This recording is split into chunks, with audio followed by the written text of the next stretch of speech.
ಶೇಷನ್ ಎಂಬ ದಿಟ್ಟ ಸುಧಾರಕ ಹೆಜ್ಜೆ ಇಟ್ಟ ಬಳಿಕ ಎಲೆಕ್ಷನ್ ಕಮಿಷನ್ ಈವರೆಗೆ ದೊಡ್ಡ ಆರೋಪವನ್ನ ಎದುರಿಸಿದ್ದೇ ಇಲ್ಲ. ಇದೇ ಮೊದಲ ಬಾರಿಗೆ ರಾಹುಲ್ ಗಾಂಧಿ ದಾಖಲೆ ಸಮೇತ ದಾಳಿ ನಡೆಸಿದ್ದಾರೆ. ಇವತ್ತು ಬೆಂಗಳೂರಿನಲ್ಲಿ ಬೃಹತ್ ಪ್ರತಿಭಟನೆ ನಡೆದಿದೆ. ಡೇಟಾ ರಿಲೀಸ್ ಮಾಡದೇ ಇದ್ರೆ ಒಂದಲ್ಲ 25 ಕ್ಷೇತ್ರಗಳ ದಾಖಲೆಯನ್ನ ರಿಲೀಸ್ ಮಾಡ್ತೀವಿ ಅಂತ ಘೋಷಣೆ ಮಾಡಿದ್ದಾರೆ. ಈ ಬೆನ್ನಲ್ಲೇ ಹಲವು ರಾಜ್ಯಗಳ ಎಲೆಕ್ಷನ್ ಕಮಿಷನ್ನ ವೆಬ್ಸೈಟ್ ಸ್ಥಗಿತ ಆಗಿದ್ದು ಅನುಮಾನಕ್ಕೆ ಕಾರಣ ಆಗಿದೆ.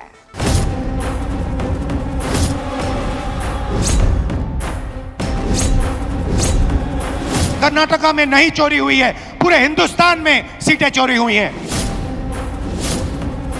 पूरे हिंदुस्तान में सीटें चोरी हुई हैं। अगर हमें इलेक्ट्रॉनिक डेटा मिल जाए, हम साबित कर देंगे कि हिंदुस्तान का प्रधानमंत्री चोरी करके प्रधानमंत्री बना है।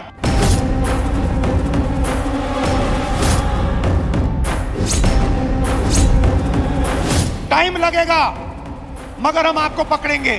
ಸಮಯ ಬರುತ್ತೆ, ಆದ್ರೆ ನಿಮಗೆ ತಕ್ಕದಂತ ಪಾಠನ ಕಲಿಸ್ತೀವಿ. एक करके पकड़ेंगे, ಒಬ್ಬೊಬ್ಬರನ್ನ ಹುಡುಕಿ ನಿಮಗೆ ಪಾಠ ಕಲಿಸ್ತೀವಿ. मेरी बात याद रखना, टाइम लगेगा, एक करके पकड़ेंगे। मेरी बात याद रखना। ನಮ್ಮ ಮತ ನಮ್ಮ ಹಕ್ಕು ನಮ್ಮ ಹೋರಾಟ, ಇದು ಕಾಂಗ್ರೆಸ್ನ ಘೋಷವಾಕ್ಯ. ನಿನ್ನೆ ಪಿಪಿಟಿ ಪ್ರೆಸೆಂಟೇಷನ್ ಆಟಮ್ ಬಾಂಬ್ ಸಿಡಿಸಿದ ರಾಹುಲ್ ಗಾಂಧಿ ಇವತ್ತು ಸಿಲಿಕಾನ್ ಸಿಟಿಯ ಸ್ವಾತಂತ್ರ್ಯ ಉದ್ಯಾನವನದಲ್ಲಿ ಘರ್ಜಿಸಿದ್ರು. ಮೋದಿ, ಬಿಜೆಪಿ ಮತ್ತು ಚುನಾವಣಾ ಆಯೋಗದ ವಿರುದ್ಧ ಸಮರಕ್ಕೆ ಬಿದ್ದ ರಾಹುಲ್ ಗಾಂಧಿ ಕರ್ನಾಟಕದಲ್ಲಿ ಮ್ಯಾನಿಪುಲೇಟ್ ಆದ ನಂಬರ್ ಗೇಮ್ ರಹಸ್ಯ ರಿವೀಲ್ ಮಾಡಿದ್ರು. Agent of the BJP, agent. 6 ಮತಗಳಲ್ಲಿ ಬಿಜೆಪಿ ಮತ್ತು ಆಯೋಗದಿಂದ 1 ಮತಗಳ್ತನ. ಮತದಾರರ ಪಟ್ಟಿ, ವಿಡಿಯೋ ಫುಟೇಜ್ ರಿಲೀಸ್ಗೆ ರಾಗ ಸವಾಲ್. ವರಮಹಾಲಕ್ಷ್ಮಿ ಹಬ್ಬದ ದಿನವೇ ಕಾಂಗ್ರೆಸ್ ಎಲೆಕ್ಷನ್ ವಾರ್ಗೆ ಧುಮುಕಿದೆ. ಚುನಾವಣಾ ಆಯೋಗದ ವಿರುದ್ಧ ಕಾಂಗ್ರೆಸ್ ಬೃಹತ್ ಪ್ರತಿಭಟನೆ ನಡೆಸಿದೆ. ಪವಿತ್ರ ಗ್ರಂಥದ ಮೇಲೆ ಪ್ರಹಾರ ನಡೆದಿದೆ ಅಂತ ಸಂವಿಧಾನ ಪುಸ್ತಕ ಕೈಯಲ್ಲಿ ಹಿಡಿದು ರಾಹುಲ್ ಗುಡುಗಿನ ಭಾಷಣ ಆರಂಭಿಸಿದ್ರು. ಕರ್ನಾಟಕದಲ್ಲಿ 16 ಕ್ಷೇತ್ರಗಳನ್ನ ಗೆಲ್ಲುವ ನಿರೀಕ್ಷೆ ಹುಸಿಯಾಗಿದ್ದು ಮತಗಳ್ಳತನ ಕಾರಣ ಅಂತ ಸಾಕ್ಷಿಗೆ ನಿಂತರು. ಬೆಂಗಳೂರು ಕೇಂದ್ರದ ಮಹದೇವಪುರ ಕ್ಷೇತ್ರದಲ್ಲಿ ಒಟ್ಟಾರೆ 6.5 ಲಕ್ಷ ಮತಗಳಿದ್ದು 1,250,000 ಮತಗಳ್ತನ ಆಗಿದೆ. ಹೀಗೆ 6 ಮತಗಳಲ್ಲಿ 1 ಮತವನ್ನ ಬಿಜೆಪಿ ಮತಗಳ್ತನಕ್ಕೆ ಆಯೋಗ ಸಾಥ್ ನೀಡಿದೆ ಅಂತ ಚಾರ್ಜ್ ಶೀಟ್ ರಿಲೀಸ್ ಮಾಡಿದ್ದಾರೆ. 4,000 ವೋಟರ್ಸ್ ಫೋಟೋಗಳು ಬ್ಲರ್ ಇವೆ. ಒಬ್ಬನೇ ಮತದಾರನಿಂದ ಹಲವು ರಾಜ್ಯಗಳಲ್ಲಿ ಮತದಾನವಾಗಿದೆ ಅಂತ ಮತ್ತೆ ಆರೋಪಿಸಿದ್ದಾರೆ. ಮೋದಿ ಜಸ್ಟ್ 25 ಸೀಟ್ಗಳಿಂದ ಪ್ರಧಾನಿಯಾಗಿದ್ದಾರೆ.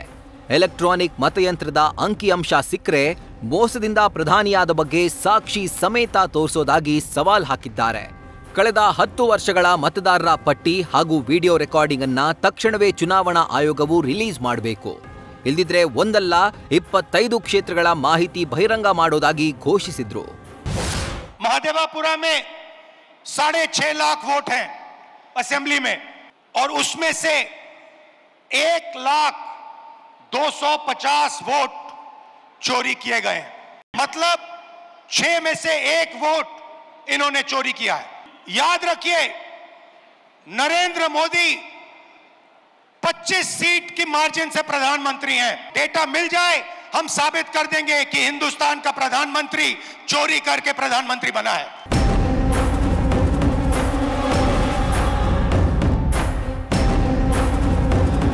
ಇನ್ನು ಎಐಸಿಸಿ ಅಧ್ಯಕ್ಷ ಖರ್ಗೆ ಪ್ರತಿ ವಿಧಾನಸಭಾ ಕ್ಷೇತ್ರದಲ್ಲಿ 20,000 ಮತಗಳ ಬೋಗಸ್ ಮಾಡಿದ್ದಾರೆ ಅಂತ ಆರೋಪಿಸಿ 2019ರ ತಮ್ಮ ಸೋಲನ್ನ ವಿಶ್ಲೇಷಿಸಿದ್ರು. ಇನ್ನು ಸಿಎಂ ಸಿದ್ದರಾಮಯ್ಯ ಬಿಜೆಪಿ ಮತ ಕದ್ದು ಅಧಿಕಾರದಲ್ಲಿದೆ, ಮೋದಿಗೆ ಪ್ರಧಾನಿ ಕುರ್ಚಿಯಲ್ಲಿ ಕೂರುವ ನೈತಿಕ ಹಕ್ಕಿಲ್ಲ ಅಂತ ಟೀಕಿಸಿದ್ರು.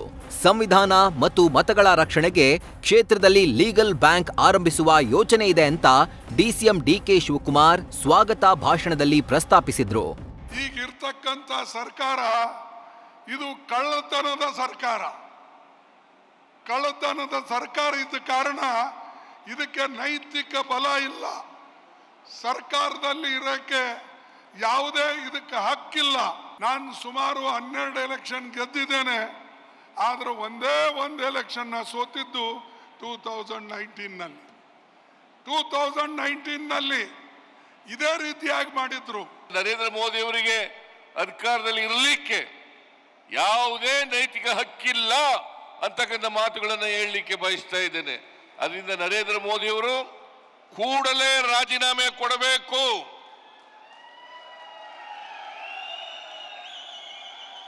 ಕೂಡಲೇ ರಾಜೀನಾಮೆಯನ್ನು ಕೊಟ್ಟು ಮತ್ತೆ ಚುನಾವಣೆಯನ್ನು ಎದುರಿಸಿ ಸಂವಿಧಾನವನ್ನು ರಕ್ಷಣೆ ಮಾಡಬೇಕು, ಮತಗಳನ್ನು ಉಳಿಸಬೇಕು.